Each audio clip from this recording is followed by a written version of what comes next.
છે ભૂવો કારેલીબાગ બુડા સર્કલ પાસે રોડ પર ભૂવો પડ્યો છે। 5 ફૂટ ઊંડો ભૂવો પડતા સામાજિક કાર્યકરના દેખાવ। ભૂવામાં ઉતરીને તંત્રની બેદરકારીની ખોલી પોલ। ગત વર્ષે પણ આ જ રોડ પર પડ્યો હતો મોટો ભૂવો। તો ભૂવા બાદ સમારકામ પાછળ 35 લાખનો ખર્ચ થયો હોવાનો પણ દાવો કરવામાં આવી રહ્યો છે।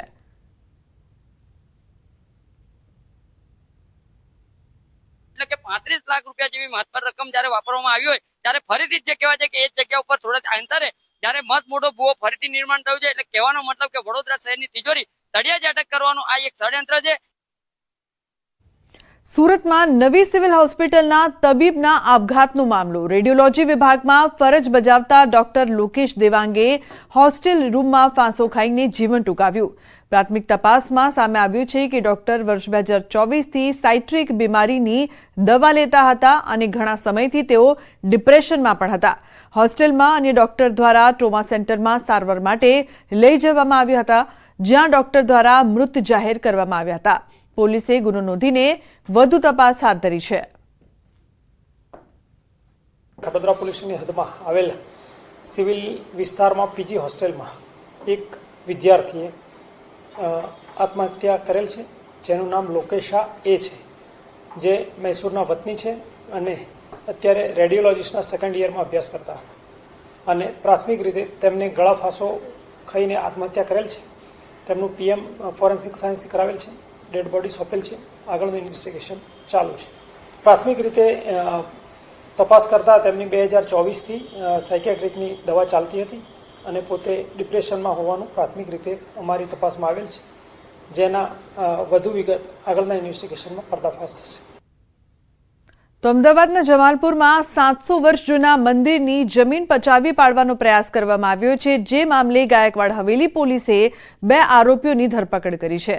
આરોપી મોહમ્મદ બિલાલ શેખ અને જીશાન કાદરીની ધરપકડ કરવામાં આવી, સાથે જ અન્ય 5 થી 6 આરોપીઓ સામે ગુનો દાખલ કર્યો છે।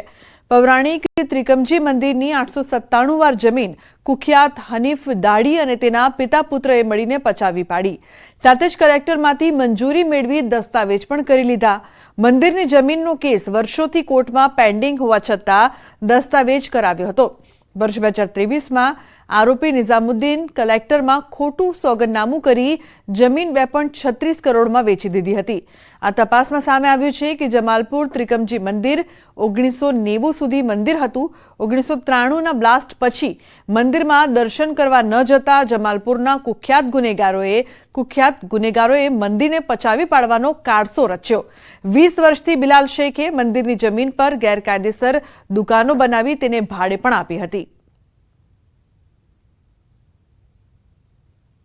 જમીન વેચાણની મંજૂરી બાબતે ખોટા અને ફોલ્સ રજૂઆતો કરી અને એક મંજૂરી મેળવી લે છે અને મંજૂરી આધારે 2023માં એક દસ્તાવેજ થાય છે અને જે દસ્તાવેજની અંદર એવો તમામ રીતે ચેરિટી કમિશનર છે એમની જમીનને પચાવી પાડવાનું કૃત્ય કરતા હોય, પોતાના આર્થિક ફાયદા સારું ત્રિકમજી મંદિરની જે જમીન છે એ જમીન એમને પચાવી પાડેલ હતી।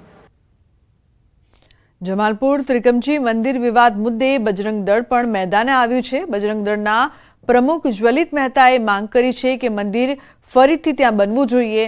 ભગવાન વિષ્ણુ સહિત 6 દેવી દેવતાઓની મૂર્તિ સાથે મંદિર હતું। મંદિર કોના ઇશારે તોડાયું છે, કોની મદદ લેવાય છે, તે તમામ સામે કાર્યવાહી થવી જોઈએ। સરકારની સાથે એવી માંગણી કરી છે કે આની અંદર જેટલા લોકો ઇન્વોલ્વમેન્ટ હોય, જે કોર્પોરેશનના કર્મચારી હોય કે અગર પોલીસ ડિપાર્ટમેન્ટ તરફથી એને અશાંતદારાની પરમિશન મળી હોય તો એ લોકો હોય કે આની અંદર જેટલા બી હિન્દુ પણ જયચંદો જેટલા લોકો હશે એ બધાને કડકમાં કડક કાર્યવાહી થાય, એ લોકોના જામીન ન થાય અને ફરીવાર આ મંદિર ભવ્ય બને અને મૂર્તિઓ પાસે પુનઃસ્થાપિત થાય એવી અમારી માંગ।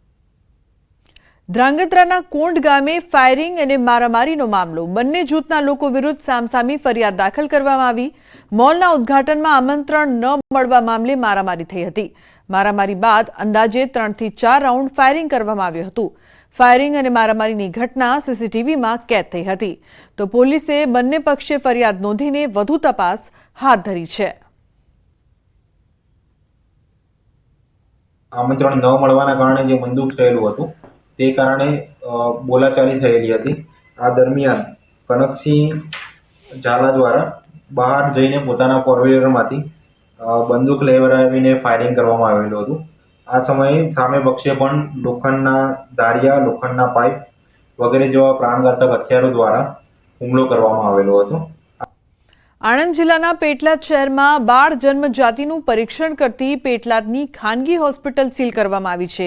પેટલાદમાં ગાયનેક પ્રેક્ટિસ કરતા ડોક્ટર જે.કે. વાઘેલાની ઈશિતા હોસ્પિટલમાં આણંદ જિલ્લા આરોગ્ય વિભાગે રેડ કરી.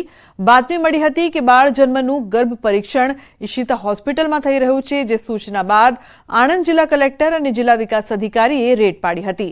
આ કાર્યવાહી બાદ સોનોગ્રાફી રૂમ, સોનોગ્રાફી મશીન આરોગ્ય વિભાગ આણંદની ટીમે સીલ કર્યા છે.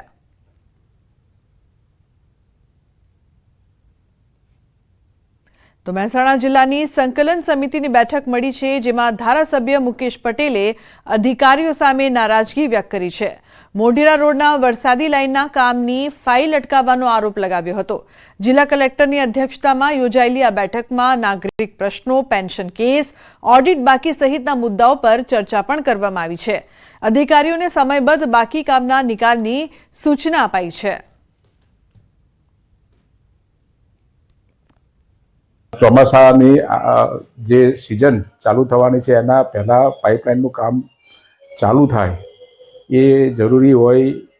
મેં સંકલન બેઠકની અંદર આ મુદ્દે માનનીય શ્રી કલેક્ટર સાહેબને આ ફાઇલ કેમ પડી રહી છે એનો લેખિત ખુલાસો માગવા માટે મેં માનનીય શ્રી કલેક્ટર શ્રીને જણાવ્યું.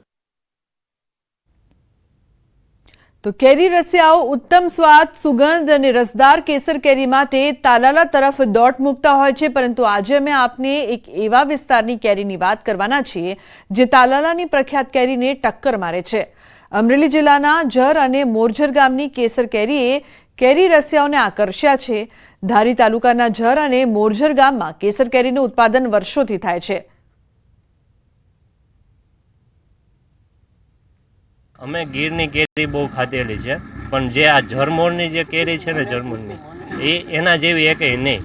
મીઠાશમાં બહુ છે અને ગીરની તો અમે 7-8 વર્ષથી ખાઈ છે, પણ જે 2 વર્ષથી આ કેરી ખાઈ છે ને તે એક નંબર છે. ક્વોલિટીમાં સારી છે, બહુ ડાઘા ડુગોઈ નથી અને ચોખ્ખી કેરી છે. તાલાળા અને જરની કેરીમાં ડિફરન્ટ ઘણો બધી છે, કેમ કે તાલાળામાં જ્યારે શું છે કે સૂકું થોડુંક વાતાવરણ છે ને, ભેજવાળું રહ્યું ને, તો કોઈ ઝાકળ કે ઠાર કેવું હોય તો કેરી બગડવાની કે એવી શક્યતા રહે છે ત્યાં.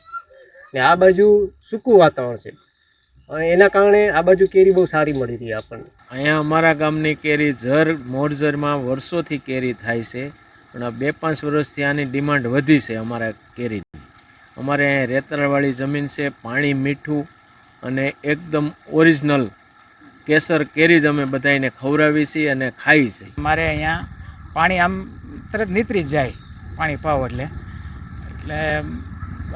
મીઠી વધારે થાય, એનો સુગંધ સારી આવે, દેખાવડી બહુ સારી થાય. પાછું વાતાવરણ એવું કે હાઈ ટેમ્પરેચર થોડુંક રહે, એના હિસાબે રોગ જીવાતનો ઉપદ્રવ બહુ ઓછો રહે. એટલે એમ કે હવે તો તાલાળા સાઈડના માણસો અમારી સાઈડ આવે છે વધારે કેરી લેવા. કેસર કેરીનું નામ પડે એટલે તાલાળા યાદ આવે, પરંતુ હવે એવું નથી. કેસર કેરીનો ઓરિજિનલ ટેસ્ટ લેવો હોય તો અમરેલી જિલ્લાના ધારી તાલુકાના જર અને મોરજરની કેસર કેરી ખાવી પડે. અત્યારે હું છું ધારી તાલુકાના મોરજર અને જર ગામના આંબાના બગીચામાં. અત્યારે કેરી વેડવાનું કામ શરૂ છે અને ખૂબ મોટા પ્રમાણમાં અહીં કેરીનું ઉત્પાદન થાય છે. આ કેરીનો ટેસ્ટ અને તેની સુગંધને જે છે એ આખી અલગ હોય છે. અહીંના કેરીના જાણકાર લોકોનું પણ એવું કહેવું છે કે રેતાળ વિસ્તારની આ જમીન હોવાના કારણે અહીં કેરીનો કલર, ટેસ્ટ અને એનું રૂપ આ ખૂબ સુંદર હોય છે. લોકો દૂર દૂરથી અહીં કેરી ખાવા માટે આવે છે. એટલે હવે તાલાળાનો જે કેસર કેરીનો ઇજારો હતો એ ઇજારો જર મોરજરમાં આવી ગયો છે.